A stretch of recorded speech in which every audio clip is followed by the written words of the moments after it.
Para eu falar do meu Day One, eu vou recorrer a duas palavras que frequentaram muito o repertório de palavras dessa nossa noite: coração e alma. E vou pedir, porque o tempo que temos, pelo formato do nosso programa da noite, o meu tempo é exíguo para contar muita coisa que teria para contar. Para vocês imaginarem, o meu Day One, eu tinha 12 anos. E faz tempo que eu tive 12 anos.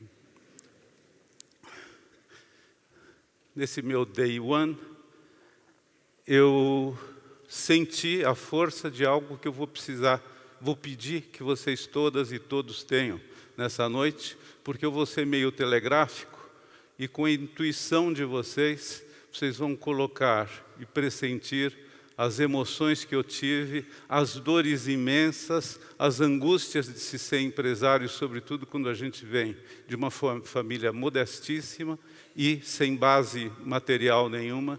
A gente tem o privilégio de fundar uma empresa que a gente sente que ela tem um potencial grande, mas esse potencial é essencialmente baseado apenas nas nossas intuições.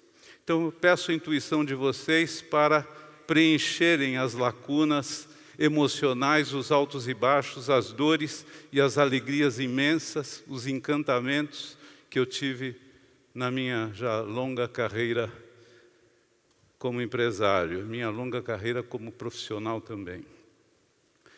Aos 12 anos, eu ouvia minha irmã falando do sonho empreendedor dela.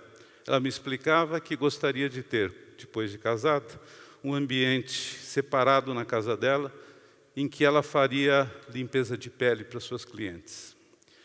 No momento exato em que ela descrevia como ela ia aplicar compressas de água de rosas nos olhos de suas clientes, eu tive um pensamento que não veio daqui, veio das vísceras, veio do fundo de mim mesmo.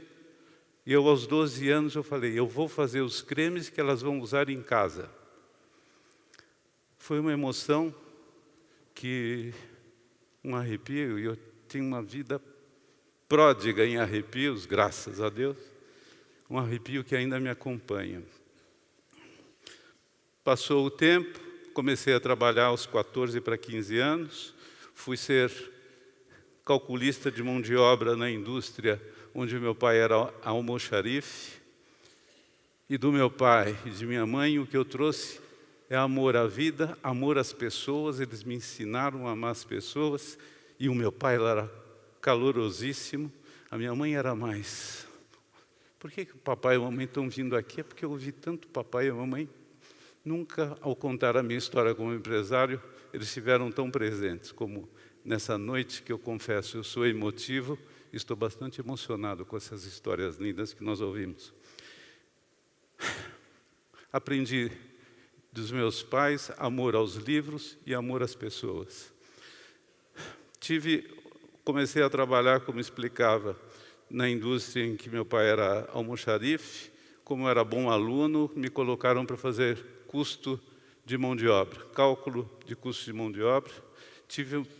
Depois de um ano, saí, deixei meu pai muito triste, mas tive uma empresa americana que se interessou por mim.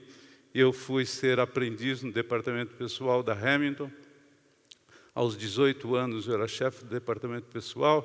Aos 21, superintendente da divisão de barbeadores elétricos. Nessa divisão de barbeadores, como todos os meus colaboradores eram bem mais velhos que eu, dobro da idade, eu resolvi aprender sobre fisiologia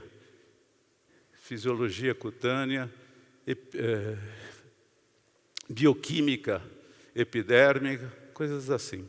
E aquilo, na minha imaginação, na minha fantasia, me ajudaria a impor um certo respeito. De toda forma, tivemos alguns êxitos, passou o tempo. Vocês sabem como nas empresas americanas, naquele tempo, o Mercosul da época chamava-se ALAUC, e os americanos resolveram encerrar a nossa fábrica de barbeadores elétricos, que era na Argentina, e me ofereceram de voltar ao departamento pessoal. Eu não aceitei. Então, recebi uma proposta para trabalhar com cosméticos. Fui gerenciar um laboratório de cosméticos que, subitamente, eu fui para lá pensando assim, cosméticos, coisas de meninas, deve ser um bom negócio, fácil de dirigir. Uma das primeiras descobertas que eu fiz, pelo encantamento que eu tive, lidando com fórmulas, com compras dessas matérias-primas e no que elas se transformaram, eu descobri que o meu preconceito machista de que cosmético era coisa de menina só me diminuía. E todo o preconceito demonstra a nossa incapacidade de coração e de cabeça de nos abrir para a realidade que a vida é e que o mundo é. Na sequência,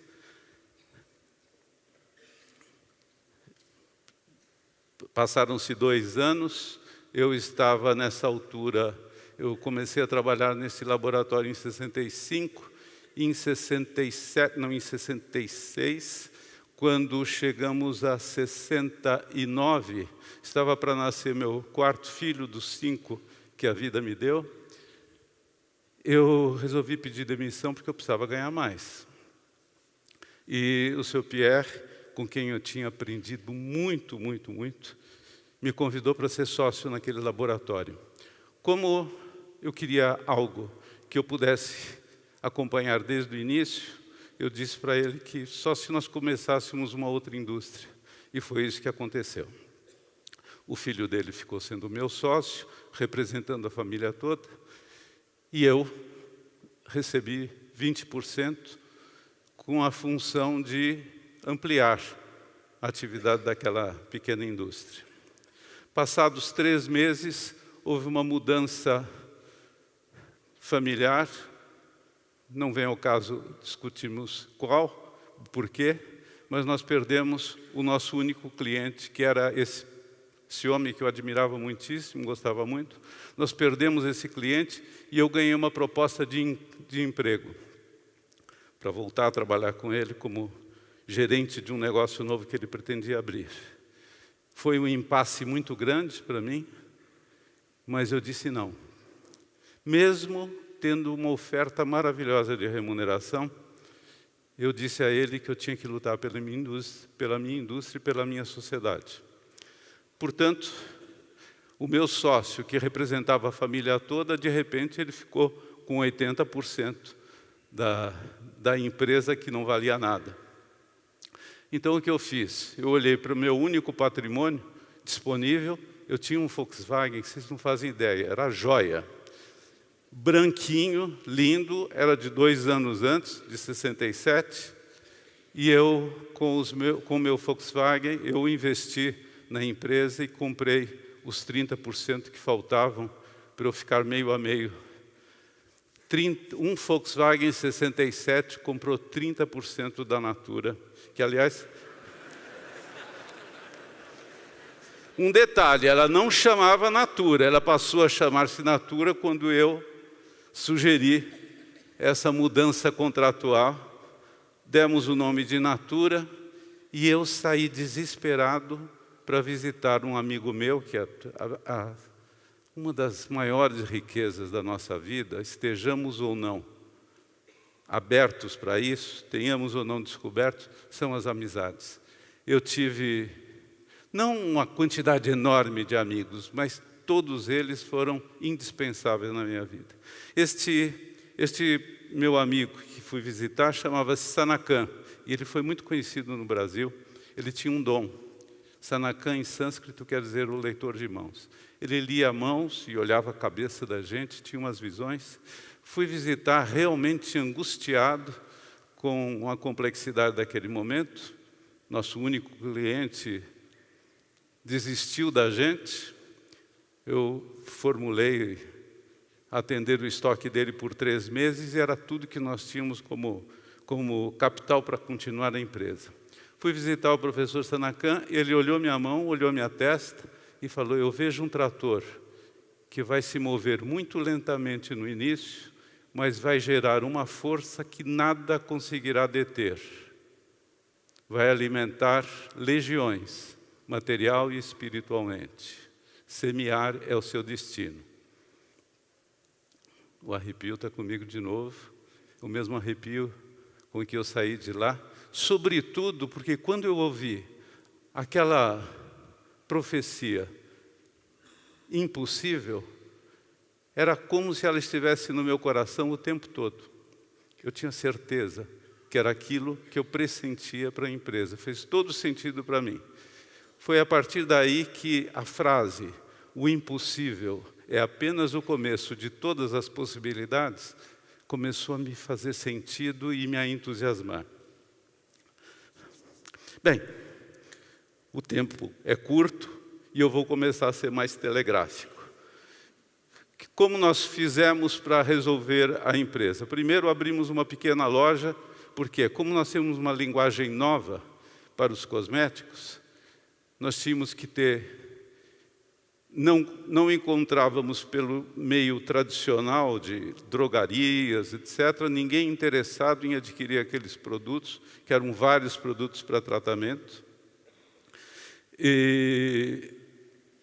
Então, abrimos uma pequena loja na Rua Oscar Freire, antes dela ser essa coisa fashion que ela se transformou. No dia da inauguração, nós distribuímos a todos os passantes um cartão com rosas brancas, entregando a cada um que passava, a cada carro também, o nosso endereço com uma mensagem nossa. Está ali. A mensagem era linda, fui eu que escrevi. E a partir dali, nós que estávamos movidos pela paixão que eu tinha pela cosmética, e uma paixão que se consolidou quando eu, fazendo uma pesquisa de tudo que havia de linguagem a respeito da chamada indústria da beleza, eu encontrei um produto americano que era um sonho de muitas mulheres no Brasil. Ele chamava-se Eterna 27. Quando eu olhei para aquilo, eu falei, mas que gente inteligente, que gente sagaz, esperta e mentirosa. Nasceu naquele momento primeiro a convicção de que a venda da ilusão sempre entusiasmou a cosmética que vigora desde o século XIX, completamente distantes das origens que nós tínhamos de cosméticos do Egito Antigo, quando os cosméticos eram fabricados para invocação do divino. Os faraós, os cajal que eles usavam no olho, era para proteção da alma, proteção do divino que os habitava, e perfume vem através da fumaça, não é, para invocar a divindade. Então, este tipo de origem é que me entusiasmava mais. Saber exercer estas funções ligadas ao sagrado e a perceber a vida, com tudo que ela nos reserva, que há um projeto da vida para nós próprios, para cada um de nós, e que nesse projeto há uma fagulha de divindade, me levou a tomar a cosmética e a minha atividade empresarial como um apelo da minha alma, um apelo e um compromisso de construir uma empresa fundada em princípios éticos, em compromisso com o outro, compromisso com a sociedade. Fui para a minha lojinha sem perceber que ali ia nascer a segunda paixão absolutamente transformadora de todo o meu destino empresarial. Quando, lidando de novo com os meus preconceitos, eu falei, tinha acabado de nascer, estava nascendo em fevereiro de 70, meu quarto filho, Henrique. Eu falei, o que eu vou dizer para as crianças que eu vou dar consulta de beleza? Minha formação em economia, embora sempre psicologia tenha me atraído mais, bem, aquilo me empolgava tanto que eu fui para as consultas, lidando com a minha timidez. E quando eu me vi diante de uma cliente, eu comecei a descobrir a necessidade de fazer silêncio interno. Eu que precisava desesperadamente vender, e vender bem, porque eu era o único vendedor da empresa, eu falei, eu não vou ter essa cliente para frente se eu não procurar entender quais palavras, antes dos creminhos, que palavras ela precisa ouvir. Nesse momento me faz lembrar de uma palavra que Platão colocou um conceito extraordinário, que é fármacon. A palavra fármacon, para Platão, queria dizer tanto quanto que as palavras podem curar, mas elas podem também envenenar. Né? E as palavras é que fazem as nossas vidas. Né? As palavras que curam e as palavras que curam e que têm luz, e as palavras que intoxicam e as palavras que têm sombras. Né? Eu, fazendo esse silêncio interno, eu descobri a força, a dignidade, a beleza do humano no outro. Isso transformou a minha vida e me fez descobrir a segunda paixão fundamental da nossa empresa, que é a paixão por relações. Tudo na nossa empresa está em torno da força das relações e de respeito às relações. As minhas experiências tocando a lojinha não eram suficientes, por mais que eu começasse a ter muitas clientes, o que me encantou, mas não era suficiente para tocar a nossa empresa. Eu comecei a dar conferências em vários estados, entrevistar alguns médicos que se interessaram pelo trabalho de produtos de tratamento que tínhamos. Enfim, fomos evoluindo para finalmente chegarmos à conclusão. Vamos multiplicar as lojas, introduzindo em 74 a ideia de franquias, mas não.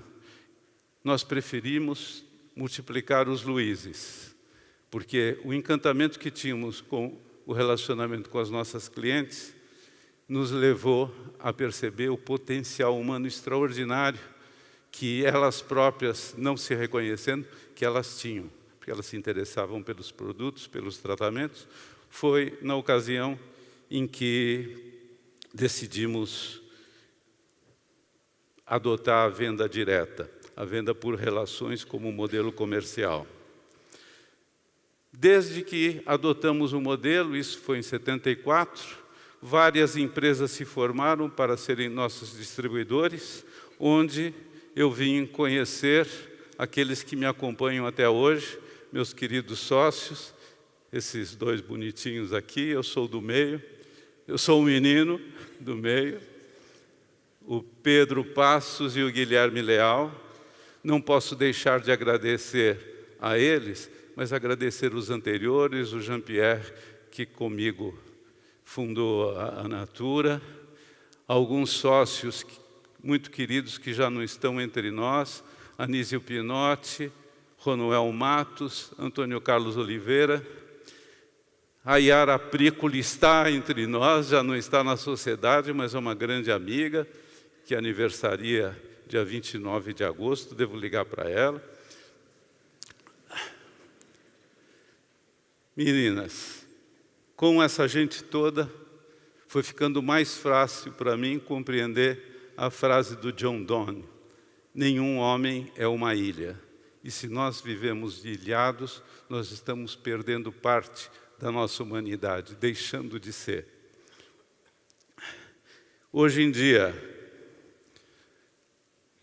o modelo que nós adotamos nos permite ter a concretização daquela profecia que parecia absolutamente inalcançável, de um sonho impossível, do Sanacan. Nós temos no Brasil cerca de 1.300.000 propagadoras do mesmo sonho que absolutamente fascinou o Luiz no início dessa aventura, e mais, na América Latina, mais cerca de 500.000 consultoras Natura. Ao todo, nós estamos em torno de 1.800.000 pessoas levando a bandeira que no início somente eu tive o privilégio de levar. Aos meus sócios, ao seu Pierre, à dona Caterine, que me deram a chance inicial de aprender tanta coisa no âmbito da cosmética, do visagismo, como ele chamava, o seu Pierre. A todos e a todas, com a minha gratidão maior, eu vou deixar, talvez, ter a ousadia de tentar interpretar a pergunta que algumas e alguns de vocês têm no coração. O que esse cara tem para aconselhar para a gente em tantos inícios de negócios? Primeiro conselho é: torne a vida mais leve. Não pensem que a felicidade só vai ser alcançada quando vocês tiverem aquilo, ou realizarem tais coisas. A felicidade, ou a gente está apto para ela, né? Vencendo as dores que a Paola soube vencer como mulher, as dores que muitos meninos aqui souberam vencer também. A felicidade é para ser buscada hoje, né? Viver a força da nossa presença, acreditar na nossa luz, na luz que nos habita, aliviar-nos, não é? Vocês me permitem, eu acho que isso solta os pesos desnecessários. Tentar administrar o nosso ego, porque é muito fácil de a gente carregar um peso desnecessário na nossa vida, que a hipertrofia do ego nos traz. E às vezes a gente, como empresários, a gente pode ter essa tendência, porque a gente é brilhante em um monte de coisa, mas o ego pesa e a gente tem que se aliviar, né? Sugerido isto, eu vou deixar as palavras do Menotti Del Picchia com vocês, ele que pertenceu à Semana do Modernismo, a Semana de Arte Moderna. Ele deixou-nos um poema que nos faz lembrar novamente das palavras que curam. Esse poema é uma metáfora da nossa existência. Goza a euforia do anjo perdido em ti. Não te indagues se as nossas estradas, tempo e vento desabam em um abismo. Que sabes tu do fim? Se temes que o teu mistério seja uma noite, encha-a de estrelas. Conserva a convicção de que o teu voo te leva sempre para o mais alto. No deslumbramento da ascensão, se pressentires que amanhã estarás muda, esgota como um pássaro as canções que tens na garganta. Quem sabe tuas canções adormecerão as feras que esperam devorar o pássaro. Desde que nasceste, não és mais do que um voo no tempo. Rumo ao céu, que importa a rota? Canta e voa enquanto resistirem as asas. Obrigado.